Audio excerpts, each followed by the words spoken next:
Hello people, I'm the Vegan Robot, and today I'm going to talk about one of my favorite games ever.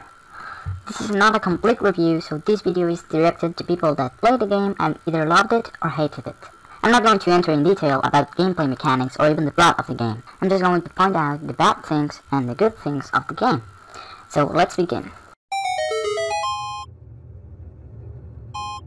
This is not a huge thing for me, but I couldn't have ignored it. Skyward Sword has 5 different areas: Skyloft, Farmwoods, Lanairu, and the Yielding Volcano. All of them separated by quick loading screens. Almost every other Zelda game has a bigger overworld that you can explore completely by just walking through point A to point B from start to beginning.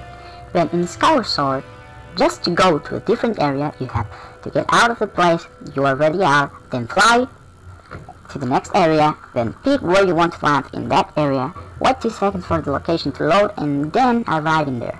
That is not as slow as it sounds, but it is a lot less dynamic. It gets tiring and it doesn't encourage you to explore everything that there is to explore in each different area. In other Zelda games like Ocarina of Time, Majora's Mask, Twilight Princess, and etc., you could basically walk throughout the entirety of the game from place to place. In Skyward Sword, you can't walk from the Farmwoods to the Lanairu Desert because these places were not physically connected. I have a reason why this doesn't bother me as much, but I will touch that subject further in the video. So let's move on to the next bad thing. Fi. Yes, Fi. I don't hate her at all. But she can be the most annoying thing ever. She really breaks immersion sometimes by pointing out completely obvious stupid things. And no, I'm not referring to hand-holding from her. I'm referring to moments where she tells you that you have low health, or that your controller battery is nearly depleted, or when she tells you to hit a freaking switch that is right in front of you. But this is another thing I don't really have much of a problem with, because if you want, you can ignore her completely. Of course, she starts talking to you unexpectedly sometimes, but that's part of his character. Fi is there to work as a helpful guide for kids that get stuck easily. She is there to make sure everybody can play this game, but she gets annoying for people that don't need that sort of help, including me in some points of the game. Freaking fucking annoying shitty ass excuse of a boss being present. This thing. Now we're talking about something that I actually hate about this game. You fight this piece of excrement 3 times throughout the game. Each time it gets worse, because it adds one more annoying thing for you to be thinking about, in order to not fail. The first time you see him, you're impressed, because you were not expecting such a gigantic boss. But then you start, quote-unquote, fighting it, and you get disappointed. He starts slowly walking towards the temple, and you have to pop his feet things until he falls, and you have to push this thing inside his head. Repeat this another 2 times and you beat him. That is so underwhelming. It's a giant boss, but it sucks. He doesn't even fight you. He just tries to get up as quickly as he can. And he's just annoying. Well, so you keep playing until you fight him again. Then you see he has arms now. Maybe he's going to attack you, and it's going to be exciting. But it's not. He uses his arms to climb, making the fight a lot longer and not adding anything new to the previous fight. The 3rd time can be considered better, but just seeing the goddamn thing again makes me want to choke on my nunchuck to death. Yes, at least hating him so much makes me enjoy this a lot more.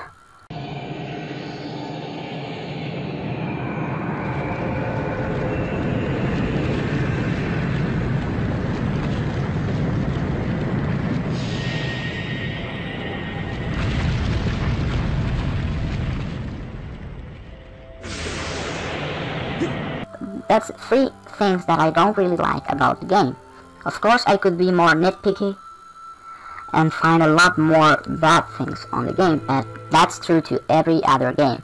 But the things that bothered me while I played were these 3 things that I just told you. So let's start with the good things.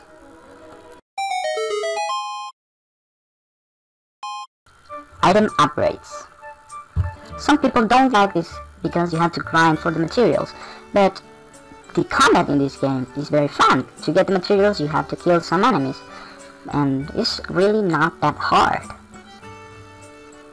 But upgrading items is completely optional, so if you don't like grinding a little bit for items, don't do it.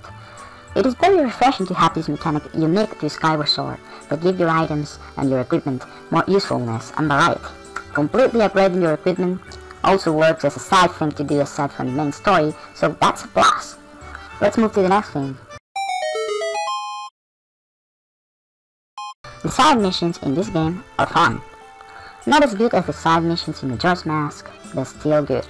My favorites being the one where you have the decision of giving a love letter to a girl from one guy, or giving that same love letter to a hand in the bathroom that probably needs to clean his bath. And the free missions that start when you destroy a lamp in the on the pumpkin landing. This place. These missions really give you a reason to explore Skyloft and the other areas, interacting with different and interesting NPCs.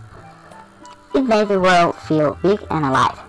This is true to almost every game with good side missions, but the difference here is the trucks.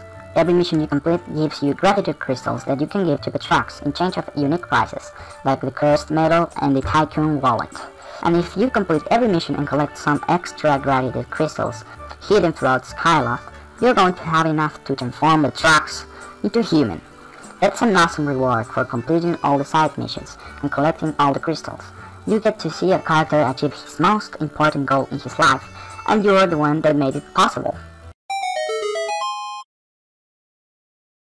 The first thing I love about this game is the characters. Impa, Groose, Graham, Zelda, and every other NPC in the game have their distinct personalities and character development throughout the game, even the less important ones. They give life, meaning, and variety to Skyloft and the world around it. Every one of them has different interests and hobbies and routines that give them personality. There's a guy that loves bugs, a Goron that likes to explore ruins and temples, an old Mogma tired of collecting treasure, a kid that wants to become strong, and a lot of different NPCs. But the better examples of these are the main characters, like Zelda and Groose. This game's Zelda is the best Zelda ever, no question asked. She has a distinct personality, she's strong and caring, and has a thing for Link, of course. You actually cared about her in this game because you feel a very strong connection between her and Link. Groose, in the other part, is the most dynamic character of the game. He starts being an asshole that is in love with Zelda and is very jealous of Link, but he's forced to change into a helpful and very important part of Link's quest. He stops trying to look like a tough guy and lets his emotions be apparent. Characters like this make you feel attached to the world, like if you have lived there for a lot of time.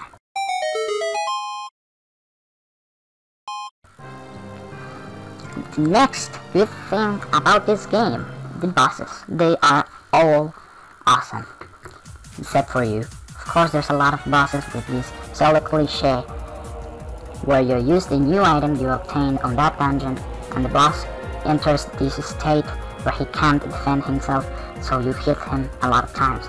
But most of them are not like that. Most of them require skill. There's two types of bosses. The one that I mentioned before, that is still good, I don't have a problem with that. And other bosses where you have to rely on your sword and shield skills. My favorite ones. The first type can sound lame, but they're actually really fun, like I said. Like Galactus with his gigantic swords that you can use against him, or Tantalus, the giant sea monster with a very obvious weak spot. I wonder what it could be. Most of these bosses feel huge and threatening, and make you feel like a real epic hero when you beat them. The other type, the sword blade bosses, are my favorite ones, because they require a lot of skill and precision with your hits, and if you make a mistake, they're pretty unforgiving. For example, the Graham boss. It repeats 2 times in the game with a slight change, but I don't mind it, because it's a really fun fight. And it gets harder and not frustrating like you. But my favorite boss fight from the game is the last boss demise. Because to be able to beat him is required to use every sword and shield technique that you've learned. An amazing conclusion to an amazing game. The environments. I said that the environments were unconnected, but it didn't bother me as much.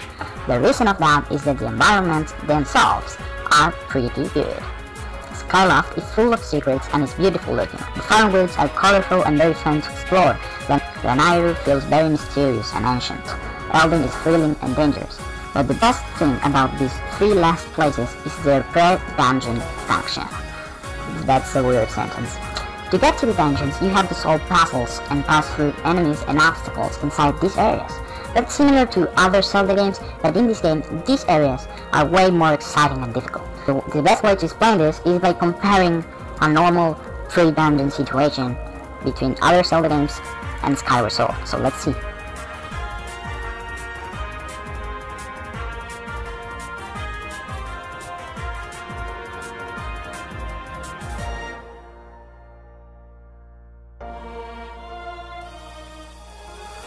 See what I mean? I think it would be a lot harder to have this pre-dungeon area to be as good as they are being connected. That's the reason I don't mind them being separated from each other that much. The sixth and last one is the motion controls. No, they are not perfect, but they work 99% of the time. If you play the game, you know slashing a sword with a Wiimote feels a lot better than just pressing a button. If you don't feel like that, I can't do anything about it. I just like the motion controls better. If there's a thing that I would change from all the other 3D Zelda games, is the combat, because I think it's not challenging at all. In this game, it is challenging, and it's one of the main reasons I love this game. Link does everything you do with your Wiimote, with his sword, and that's awesome. It really gets you immersed in the game. Well, that's all I gotta say. I'm not saying there isn't more good things or bad things about this game, but these were the things that I thought were important to mention. First, I wanted to just make a video defending this game from all the hate it gets from some Zelda fans. But I wanted to let people know that I love this game, but I still have some complaints. Some people tend to be completely extremists. Yeah, Skyward Sword is very good, but it's not perfect. And yeah, Skyward Sword has some flaws, but it's not a bad game. It's not the worst piece of crap ever. It even gained the place of my favorite Legend of Zelda game. Of course, technically it isn't. I hope you liked this video, and if you did, please give it a like and subscribe to get more content from this channel. I'm the Video Game Robot, and bye!